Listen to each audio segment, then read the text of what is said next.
We have already studied in previous chapter how the digestion is completed in duodenum and which type of hormones are involved.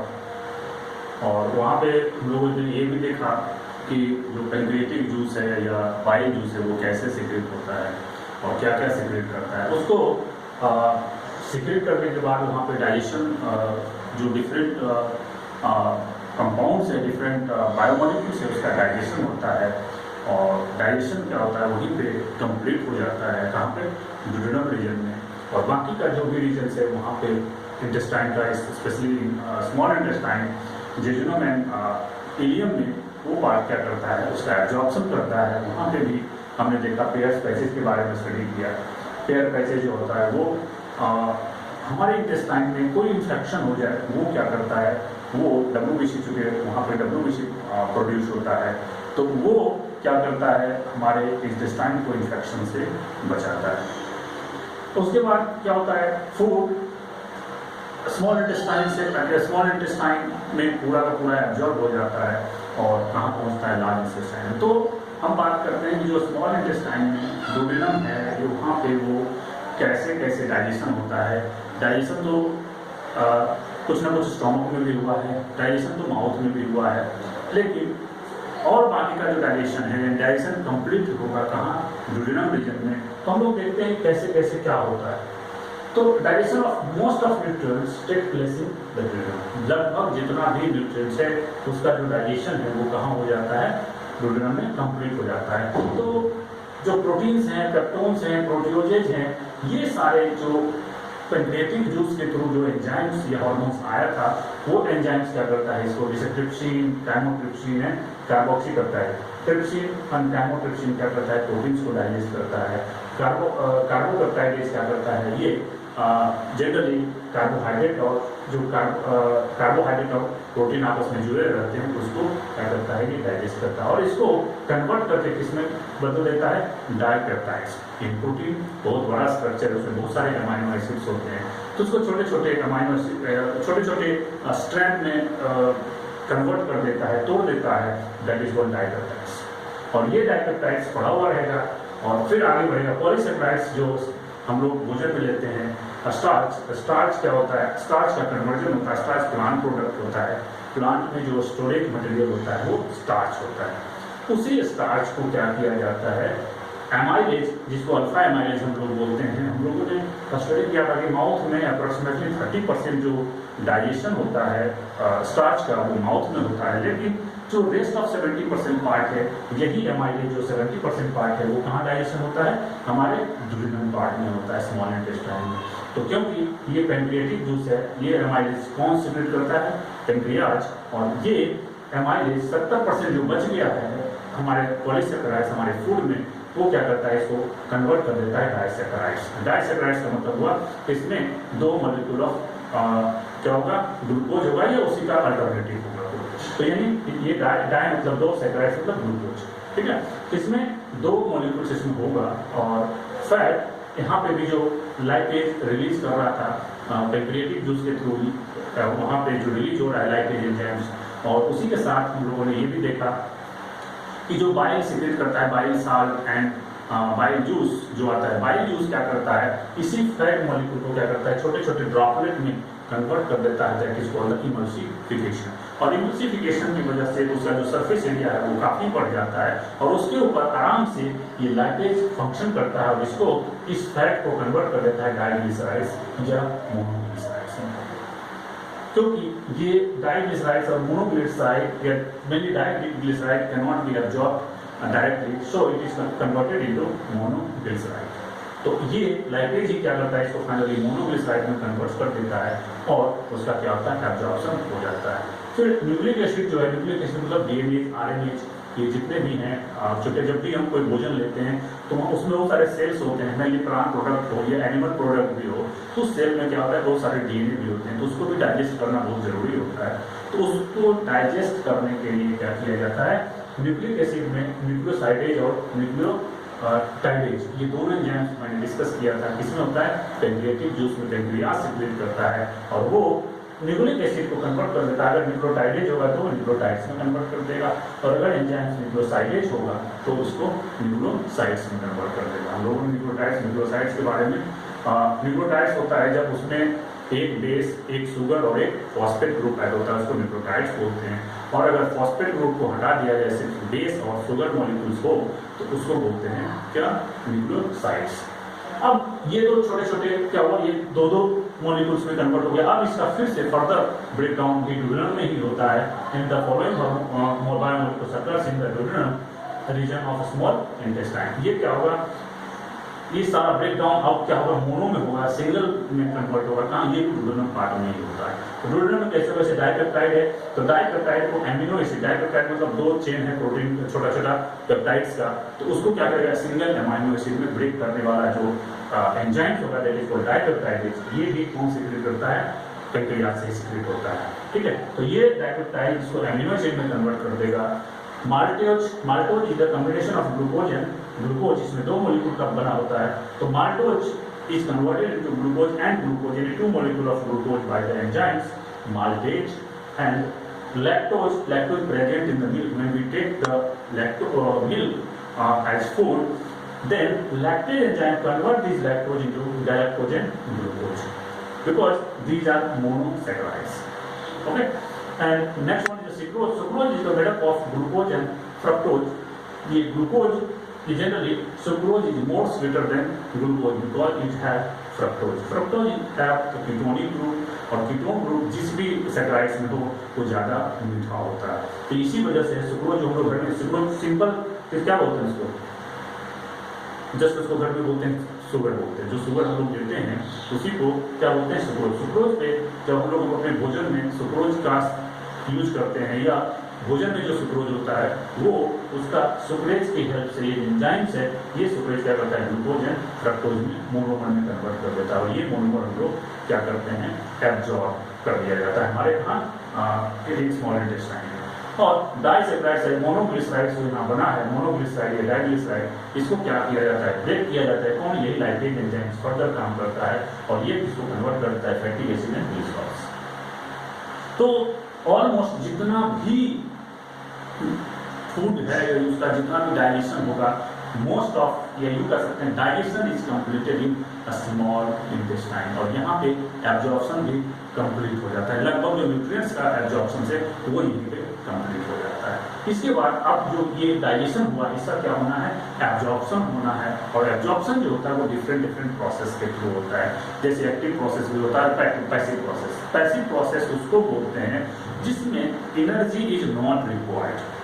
जब energy या ATP जिसको बोलते हैं, ATP का वो इस्तेमाल ना करे, that is called the passive process. और अगर एक्टिव प्रोसेस उसको बोलते हैं जिसमें एनर्जी का इस्तेमाल किया जाता है। तो एनर्जी का इस्तेमाल तब किया जाता है जब किसी को फोर्सफुली अपनी तरफ लिया जाता है। यानी हमेशा जो पैसिव प्रोसेस होता है अपने हाई कंसंट्रेशन से लो कंसंट्रेशन की तरफ मॉलिक्यूल मूव करता है। लेकिन चूंकि एक्टिव प्रोसेस में ये है कि चूंकि कुछ ऐसे बायोमॉलिक्यूल्स होते हैं जो बहुत इंपॉर्टेंट होते हैं, जैसे ग्लूकोज।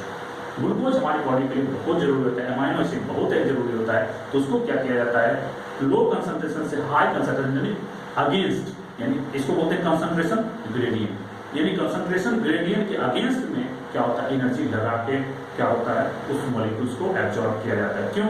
क्योंकि उस बायोमॉलिक्यूल्स का हमारे बॉडी के लिए बहुत ज़्यादा जरूरी है, यानी बहुत ज़्यादा उसका इस्तेमाल हमारे बॉडी में होता है। ओके, सो तो एब्जॉर्प्शन जो absorption and assimilation of digested product, digestion complete हो गया। डाइजेशन के बाद जो ये मोनोमर बना है, ये सारा मोनोमर, ये मोनोमर क्या होगा, एब्जॉर्प्शन होगा, उसका एसिमिलेशन मतलब इस्तेमाल होगा, कहाँ जाएगा, किधर जाएगा और कहाँ जाके स्टोर होगा। तो इसमें क्या होता है कि जो एमिनो एसिड एंड कार्बोहाइड्रेट क्या है, जिसे कार्बोहाइड्रेट बना, एमिनो एसिड बना, कार्बोहाइड्रेट में स्पेशली ग्लूकोज, फ्रक्टोज, जो भी जितना भी है कार्बोहाइड्रेट्स का प्रोडक्ट्स वो हुआ, और मेनली फैट। तो फैट जो हुआ वो क्या हुआ, फैटी एसिड और ग्लिसरॉल में कन्वर्ट हो गया। तो उसमें जो एमिनो एसिड और ग्लूकोज है या कार्बोहाइड्रेट हम कह सकते हैं, ये directly epithelial cell of small intestine के द्वारा एब्जॉर्ब होता है, और एब्जॉर्ब होने के बाद डायरेक्ट क्या होता है, ब्लड कैपिलरी में चला जाता है। और ब्लड कैपिलरी में जाने के बाद वो क्या करता है, पूरे बॉडी में उसको क्या करता है, सर्कुलेट कर देता है। और जहाँ जहाँ पे उसकी जरूरत होगी वो वहाँ पे उसको देगा, क्योंकि glucose he the energy source of human body, बिना ग्लूकोज का एनर्जी नहीं मिलेगा। तो वो वहाँ पे उसको पहुँचा देगा। एमाइनो एसिड भी जहाँ भी यूज होना होगा, बिल्डिंग यानी मसल्स बनाने होंगे, या जहाँ भी उसका इस्तेमाल बनने का होगा, वहाँ पे एमाइनो एसिड डायरेक्टली यूज होगा, यानी ब्लड कैपिलरी में डायरेक्टली एब्जॉर्ब हो जाएगा। कौन? Amino acid and carbohydrate. But fatty acid जो है, जिसको मोनोग्लिसराइड्स बोलते हैं, ये fatty acid and glycerol direct blood vessels में नहीं जाता है। इसको ये क्या होता है एक्चुअली, ये काइलोमाइक्रोन एक जो फैटी एसिड है, फैटी एसिड चूंकि हाइड्रोफोबिक in नेचर होता है, तो ये डायरेक्टली क्या होगा, ये एपिथेलियल सेल से डायरेक्ट ब्लड कैपिलरी में नहीं जाएगा। तो इसको क्या किया जाता है, एक चारों तरफ उसका लेयर बना लिया जाता है। उस ये जो फैटी एसिड है, ये उसके चारों तरफ क्या करता है, एक लेयर बना देता है, ताकि वो मेम्ब्रेन से जो एपिथेलियल सेल से आसानी से क्रॉस कर जाए। और उसी स्ट्रक्चर को बोलते हैं काइलोमाइक्रोन, या उसी को बोलते हैं काइल। काइल क्या है कि जब व्हाइट पेल येलो फ्लूइड। अब ये काइलोमाइक्रोन या काइल, ये क्या हुआ, वहां से कैरी होते हुए कहाँ जाएगा, लिम्फ वेसल्स में। लिम्फ वेसल्स में चूंकि ये था ब्लड कैपिलरी, ये ब्लड वेसल्स में, लेकिन ये जो फैट एब्जॉर्ब हो रहा है, फैटी एसिड जो एब्जॉर्ब हो रहा है, वो ये काइल के रूप में या काइलोमाइक्रोन के रूप में एब्जॉर्ब होगा, और वो ब्लड कैपिलरी में ना जाके कहाँ जाएगा, वो डायरेक्ट लिम्फ वेसल्स में जाएगा। ये नीट में क्वेश्चन पूछा जा चुका है, बहुत इंपॉर्टेंट है, 3 बार क्वेश्चन पूछा जा चुका है, 3 साल। So this is the very important point कि लिम्फ वेसल फैट का जो एब्जॉर्प्शन होता है या कैरी होता है one part two another part, किसके थ्रू होता है, वो लिम्फ वेसल से थ्रू होता है। और amino acid and carbohydrate is carried by the blood capillary to the target organ. ठीक है, तो अब वहां पे ये एब्जॉर्ब हो गया। अब ये जो एमिनो एसिड, कार्बोहाइड्रेट या लिपिड्स के जो भी बायोमोलिक्यूल्स हैं, उसका एब्जॉर्प्शन जो होता है वो डिफरेंट प्रोसेस के थ्रू होता है। तो डिफरेंट प्रोसेस में जो अपर 3 पार्ट है, इसको बोलते हैं डिफ्यूजन। ये डिफ्यूजन या कह सकते हैं पैसिव प्रोसेस। पैसिव प्रोसेस में ये तीनों इन्वॉल्व है, और नीचे में एक्टिव प्रोसेस, यानी इस तीनों में एनर्जी का इस्तेमाल नहीं होगा, एनर्जी का यूज नहीं होगा इस प्रोसेस को करने के लिए। लेकिन ये चौथा जो है, इसमें क्या होगा, एनर्जी का इस्तेमाल किया जाता है। बिना एनर्जी का ये प्रोसेस नहीं होगा। तो हम बात करते हैं पहला डिफ्यूजन। डिफ्यूजन में क्या है, सिंपल हाई कॉन्सेंट्रेशन से लो कॉन्सेंट्रेशन की तरफ जाएगा, और इधर जब बहुत सारा बायोमोलिक्यूल्स बन जाता है कहाँ, हमारे गट में या एलिमेंट्री कैनाल में, तो वहाँ पर कंसेंट्रेशन उसका ज़्यादा हो जाता है। वहाँ से अपने आप एपिथेलियल सेल के थ्रू क्या किया जाता है, उसको एब्जॉर्ब किया जाता है। और जहाँ ब्लड होता है, जहाँ पर उसकी कैपिलरी में, वो कैपिलरी क्या करता है, इस जो न्यूट्रिएंट को एब्जॉर्ब कर लेता है, जो इधर हाई कंसेंट्रेशन है, इधर लो कंसेंट्रेशन, और ये इसको एब्जॉर्ब किया, और जैसे ही एब्जॉर्ब हुआ ब्लड के थ्रू क्या होगा, टारगेट ऑर्गन तक चला जाएगा। तो इसमें डिफ्यूजन के थ्रू जो फूड सब्सटेंसेस हैं, वो फूड सब्सटेंसेस क्या क्या होगा जो एब्जॉर्ब होगा डिफ्यूजन के थ्रू, बहुत इंपॉर्टेंट है, याद रखना होगा, क्योंकि यहाँ से क्वेश्चन डायरेक्ट पूछा जाएगा। ठीक है, तो ये है fatty acid, monosaccharides, cholesterol and other fat soluble substances is absorb by the diffusion. ठीक है, दूसरा प्रोसेस है ऑस्मोसिस। ऑस्मोसिस चूंकि ये सेमी परमिएबल मेम्ब्रेन के थ्रू अकर्स होता है, ये जो फेनोमेना होता है ऑस्मोसिस, ये भी अलोंग देयर कंसंट्रेशन, यानी हायर कंसंट्रेशन से लोअर कंसंट्रेशन की तरफ मूव करता है सॉल्यूट। तो या यूं कह सकते हैं कि जो कंसंट्रेशन ग्रेडियंट यहाँ भी क्रिएट होता है, ये भी वैसी प्रोसेस है। तो ऑस्मोसिस के थ्रू जो जाएगा वो mainly water and water soluble substance है। इसमें बेस्ट एग्जाम्पल है अल्कोहल। इसीलिए बोला जाता है कि अगर कोई अल्कोहल लेता है, तो ये चूंकि वाटर सॉल्युबल है, इसमें OH ग्रुप फंक्शनल ग्रुप होता है जो वाटर के साथ इजीली बॉन्ड बनाता है और सॉल्युबल होता है। तो जिसको क्या किया जाता है, जैसे ही कंज्यूम होता है, ये तुरंत एब्जॉर्ब कर लिया जाता है, और जैसे ही एब्जॉर्ब होगा तो हमारा वॉल्यूम तुरंत बढ़ जाता है। इसीलिए ये प्रॉब्लम क्रिएट कर सकता है, क्योंकि अगर एकाएक वो वॉल्यूम क्रिएट होगा, बढ़ेगा, तो हमारे हार्ट पे ज़्यादा प्रेशर करना पड़ेगा, और जैसे ही हार्ट पे प्रेशर, तो हो सकता है कि हार्ट में कुछ प्रॉब्लम आ जाए। इसीलिए देखते हैं कि ज़्यादातर जो आदमी जो अल्कोहलिक होते हैं, उसका लीवर या हार्ट में प्रॉब्लम आ ही जाता है। ऑस्मोसिस के थ्रू क्या होगी, अल्कोहल। फैसिलिटेटेड डिफ्यूजन, ये स्पेशल टाइप का डिफ्यूजन है। इसमें क्या होता है, मेम्ब्रेन में कुछ प्रोटीन्स होता है, वो प्रोटीन्स क्या होता है, मूव करता है, वो प्रोटीन्स क्या करता है, इधर से कुछ मॉलिक्यूल्स को पकड़ता है, और वो हाई कॉन्सेंट्रेशन से लो कॉन्सेंट्रेशन तरफ क्या करता है, इसको मूव करा देता है। तो ये फैसिलिटेटेड मतलब हुआ सब किसी को, जैसे मैंने आपको पुश करके कहीं नीचे से ऊपर पहुंचा दिया, this is for facilitated. Facilitated मतलब होता है प्रमोट करना, ठीक है। तो ये फैसिलिटेटेड एक प्रोटीन की तरह होता है और वो प्रोटीन की हेल्प से होता है। और this is the hydrophobic lipid insoluble sugars. जितने भी हाइड्रोफोबिक इनसॉल्युबल शुगर्स होंगे वो इसी के थ्रू एब्जॉर्ब होगा। इसका बेस्ट एग्जाम्पल है फ्रक्टोज। ये बहुत इंपॉर्टेंट है, ये भी नीचे क्वेश्चन पूछा है कि फ्रक्टोज किसके थ्रू एब्जॉर्ब होता है। तो पहले तो अगर पैसिव में एक्टिव में पूछ रहे क्वेश्चन तो पैसिव प्रोसेस, पैसिव में पूछे तो ये क्या होगा, फैसिलिटेटेड डिफरेंट। ये बहुत इंपॉर्टेंट पॉइंट है। और लास्ट है एक्टिव ट्रांसपोर्ट। एक्टिव ट्रांसपोर्ट मतलब ये जो हमारे बॉडी के लिए इतना जरूरी है कि ज्यादा कॉन्सेंट्रेशन इसको हमारे बॉडी में चाहिए। अगर ग्लूकोज हमारे बॉडी से निकल जाएगा तो फिर बहुत प्रॉब्लम हो जाएगी। इसीलिए किडनी में स्पेशली जब पूरा हमारा बॉडी से एक्सक्रीशन होना होता है वेस्ट मटेरियल का, नाइट्रोजन वेस्ट का, तो वहां पे ये भी जाता है कि ये 100% क्या होता है, ये दोनों किडनी में ही पीसीटी जो फर्स्ट पार्ट है प्रॉक्सिमल कन्वर्टेड ट्यूब्यूल, वहां पे क्या होता है ये पूरी का पूरे एब्जॉर्ब कर दिया जाता है। यानी हमारे बॉडी के लिए बहुत जरूरी है, इसीलिए इसको एक्टिव प्रोसेस के थ्रू क्या किया जाता है, एब्जॉर्ब कर दिया जाता है कि नहीं भाई हम कुछ भी जाने नहीं देते, ये बहुत हमारे बॉडी के लिए जरूरी है, ठीक है। तो इसमें बेस्ट एग्जाम्पल होगा क्या, एमिनो एसिड एंड ग्लूकोज। ये बहुत इंपॉर्टेंट है, यहाँ से क्वेश्चन आया है। और इसीलिए अब देखो बात करें, ये पूरा प्रोसेस हो गया। तो लास्ट में most of the nutrient are absorb before the chyme reaches to the large intestine. तो काइम किसको बोलते हैं हम लोगों ने डिस्कस कर लिया, ये काइम पहले ही लोग डिस्कस कर चुके हैं। पूरी तरह से एब्जॉर्ब कर लिया जाएगा न्यूट्रिएंट। अब इस न्यूट्रिएंट में जो बेसिक न्यूट्रिएंट था, इधर ये जो बना न्यूट्रिएंट, ये सारा का सारा क्या होगा, एब्जॉर्ब कर लिया जाएगा। अब ये काइम कहाँ पहुंचेगा, लार्ज इंटेस्टाइन में पहुंचेगा। हम लोगों ने अब तक देखा कि डाइजेशन कहाँ पे कंप्लीट हो गया, डाइजेशन कंप्लीट हो गया हमारा स्मॉल इंटेस्टाइन में। स्मॉल इंटेस्टाइन के बाद जो अनडाइजेस्टेड मटेरियल है वो undigested material comes into the large intestine. Large intestine को ही कोलन बोलते हैं और हम लोग डायग्राम में देख चुके हैं। Colon is divided into 3 part. जो सबसे पहले जो अटैच होता है स्मॉल इंटेस्टाइन से, that is called the ascending limb. Ascending limb के लोअर रीजन को क्या बोलते हैं, जो स्वेलन पार्ट होता है उसको बोलते हैं क्या, सीकम। और सीकम से ही एक मस्कुलर स्ट्रक्चर अटैच रहता है, finger like structure, that is called the appendix. Appendix क्या होता है, वो एक लिम्फ नोड की तरह काम करता है और वहां भी क्या होता है, वो हमारा इन्फेक्शन अगर कोई है तो उससे क्या करेगा, वो हेल्प करेगा। तो सीकम की बात अगर करें तो सीकम बहुत ही रिड्यूस्ड होता है ह्यूमन के केस में।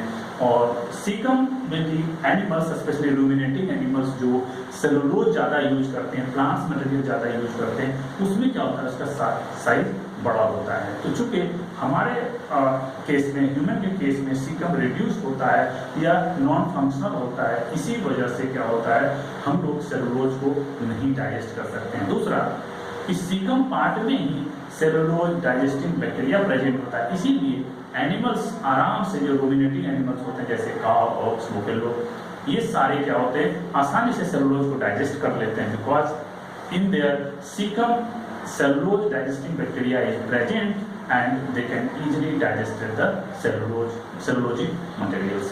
तो हमारे में एब्सेंट होता है तो हम लोग सेलुलोज को डाइजेस्ट नहीं कर सकते हैं, इसीलिए वो क्या होता है, अनडाइजेस्टेड जो हमारा फूड हम लेते हैं उस फूड में जो अनडाइजेस्टेड सेलुलोज है या और भी जो अनडाइजेस्टेड फैट्स है, वो क्या होता है, वो लार्ज इंटेस्टाइन में आता है। लार्ज इंटेस्टाइन का सबसे पहला पार्ट होता है सीकम, वहाँ पे कुछ बैक्टीरिया होता है और वो बैक्टीरिया हमारे साथ या हमारे इंटेस्टाइन के साथ सिम्बियोटिक रिलेशनशिप बनाता है।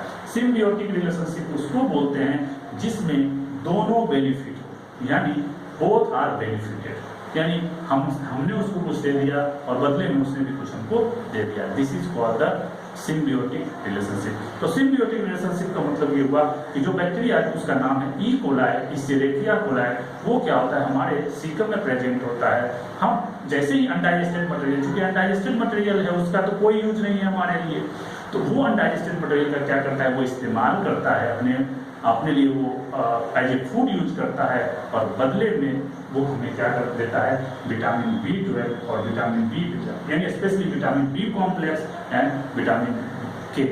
ये दोनों बहुत ही इंपॉर्टेंट है। विटामिन बी की डिफिशियंसी से बहुत सारे डिजीज हो सकते हैं। तो इसीलिए हम लोग जनरली विटामिन बी का यूज नहीं करते हैं। क्यों?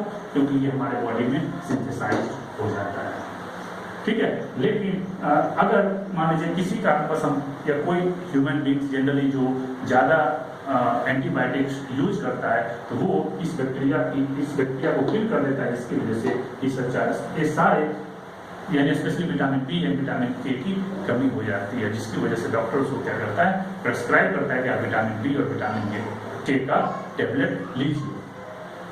तो ये सारे पार्ट जो है वहां पे हमारा क्या सीकम पार्ट में होता है और ये वहीं पे बनता है, वहीं क्या होता है, एब्जॉर्ब कर लिया जाता है, ठीक है। तो ये एब्जॉर्ब कर लिया जाता है। तो अब एब्जॉर्ब होने के बाद जो अनडाइजेस्टेड मटेरियल है वो बाहर हो जाता है, दैट इज कॉल्ड द इगेशन और डिफिकेशन। तो डिफिकेशन की बात करें कैसे होगा, तो भोजन स्मॉल इंटेस्टाइन से लार्ज इंटेस्टाइन में कैसे पहुंचता है, थ्रू द पेरिस्टालसिस। हम लोग पेरिस्टालसिस के बारे में स्टडी कर चुके हैं। पेरिस्टाल्टिक मूवमेंट जो होता है हमारा एलिमेंट्री कैनाल का, थ्रू पेरिस्टालसिस जो अनडाइजेस्टेड मटेरियल है, यही कह सकते हैं जो अनडाइजेस्टेड काइम है, that chyme comes into the large intestine और कोलोन। अब वहां से पहुंचेगा तो पर डे जो काइम है undigested chyme, per day 1500 ml chyme आता है हमारे लार्ज इंटेस्टाइन में। पर डे का यही डेटा है, 1500 ml chyme passes into the large intestine each day. उसके बाद कोलोन, इसी को लार्ज इंटेस्टाइन कहते हैं, ये क्या करता है, मेनली वाटर और इलेक्ट्रोलाइट एंड आयंस को एब्जॉर्ब कर लेता है। एक्चुअली वो वाटर भी एब्जॉर्ब नहीं करता है, वो इलेक्ट्रोलाइट और आयंस को क्या करता है, एक्टिव पंप यानी सोडियम को अपने आप एब्जॉर्ब कर लेता है।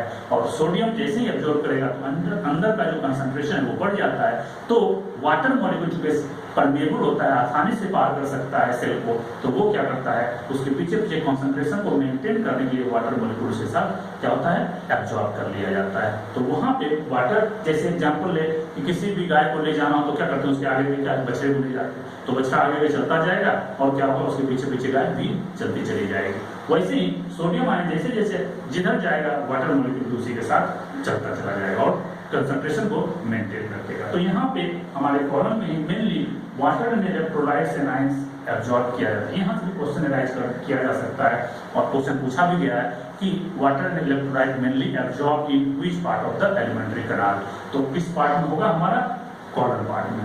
अब ये एब्जॉर्ब कर लिया जाएगा और ये आ गया। अब बात करते हैं कि जो काइम फाइनली जो विटामिन के ये सारा एब्जॉर्ब हो गया, तो फाइनली जो हमारा अनडाइजेस्टेड मटेरियल वहां से आया, आगे कहाँ मूव करता हुआ, लार्ज इंटेस्टाइन के असेंडिंग कोलोन से ट्रांसवर्स कोलोन से होता हुआ कहाँ पहुंचेगा, डिसेंडिंग कोलोन होते हुए कहाँ पहुंचा, हमारा रेक्टम पार्ट में पहुंचेगा। और रेक्टम में वो क्या होगा, कुछ देर के लिए जमा होगा। उस रेक्टम में जो अनडाइजेस्टेड मटेरियल जमा है उसी को क्या बोला जाता है, फीसेस। इस फीसेस में कौन कौन सा मटेरियल होगा, क्या क्या मटेरियल होगा, उसकी अगर हम बात करें तो 3/4 वाटर होता है, 1/4 सॉलिड मैटर होता है। उसमें वाटर होता है, अगर वाटर जाता है तो वाटर के रूप में वही निकल जाएगा फीसेस के रूप में, नहीं तो यहाँ पे भी रेक्टम भी क्या करता है, कुछ वाटर मॉलिक्यूल को एब्जॉर्ब करता है। सॉलिड मैटर, यहाँ से क्वेश्चन पूछा गया है, इस सॉलिड मैटर में क्या क्या होता है। तो सॉलिड मैटर में जो ये बैक्टीरिया था यहाँ पे जो हम लोग फूड के साथ लिए थे, स्पेशली ई कोलाई जो होता है, ये भी जब आगे बढ़ता है इसका भी डेथ होता है और उसकी डेथ होने की वजह से ये 30% जो है उस टोटल फीसेस का 30% क्या होता है, बैक्टीरिया होता है। ये 30% बैक्टीरिया होता है। 10 to 20% जो अनडाइजेस्टेड फैट है वो होता है, 2 to 3% प्रोटीन होता है और 30% जो होता है वो अनडाइजेस्टेड फूड होता है। अनडाइजेस्टेड फूड में मेनली कौन सा होगा, सेलुलोज। सेलुलोज अनडाइजेस्टेड होगा तो वो ये सारा मिलकर क्या करेगा, टोटल को फीसेस बोलते हैं। और ये फीसेस जब एक सर्टेन अमाउंट में जमा हो जाएगा तो वो क्या करेगा, रेक्टम पार्ट पे पुश करेगा रिफ्लेक्स एक्शन के थ्रू, और जैसे ही उस पर पुश होगा तो वहां से क्या होगा, मोटर न्यूरॉन्स उसको सिग्नल आएगा और वो जैसे ही कॉन्ट्रैक्ट करेगा, क्योंकि वो इनवॉलंटरी है, स्मूथ मसल्स कॉन्ट्रैक्ट करे और फीसेस क्या होगा, एनस के थ्रू बाहर चला जाएगा। और बाहर जो जाएगा एनस के through, that process is called egestion और डिफिकेशन। क्लियर? तो ये सारा प्रोसेस ये उसमें हो गया। और वो जो अब चूंकि यहाँ पे एक सवाल होता है कि भाई जो रेक्टम से जो अनडाइजेस्टेड मटेरियल है इसको फीसेस बोलते हैं, वो फीसेस पीछे ना आ जाए, तो उस पीछे ना आ जाए तो क्या होता है, जो डिसेंडिंग कोलोन है, डिसेंडिंग कोलोन के जो मसल्स है वहां पे कुछ वाल्व प्रेजेंट होते हैं, that valve is called ileocecal valve. Ileocecal valve क्या करता है, फिशेस को लार्ज इंटेस्टाइन में बैक फ्लो होने से क्या करता है, प्रिवेंट करता है। ठीक है, तो ये सारा इरिगेशन का प्रोसेस है। अब इसमें इसकी बात हम लोग कर चुके हैं, पूरा डाइजेशन हो गया, इरिगेशन हो गया। तो इसमें एक छोटा सा पॉइंट बचता है कि जो हार्मोन इन्वॉल्व था, जितने भी इन्वॉल्व हुए थे हार्मोन जो डाइजेशन में हेल्प कर रहा था, वो हार्मोन्स कौन कौन से हैं, वो इसका एक डिस्क्रिप्शन एक टेबुलेटेड फॉर्म में देख लेते हैं कि hormonal control of digestion in human, human में हार्मोन जो डाइजेशन को कंट्रोल करता है वो कौन कौन सा है। तो मेनली ह्यूमन के केस की अगर बात करें तो 4 हार्मोन्स मेनली इन्वॉल्व होता है, जिसमें सेक्रेटिन पहला हार्मोन डिस्कवर किया गया था ह्यूमन के केस में। सेक्रेटिन पहला हार्मोन था जिसको डिस्कवर किया गया, और बाकी के और भी हार्मोन है जो हमारे डाइजेशन में क्या करता है, हेल्प करता है। तो बात करें पहला hormone gastrin, gastrin hormone secrete होता है, सोर्स ऑफ सिक्रीशन, स्टिमुलस किसको देगा और टारगेट हार्मोन किसको टारगेट करेगा।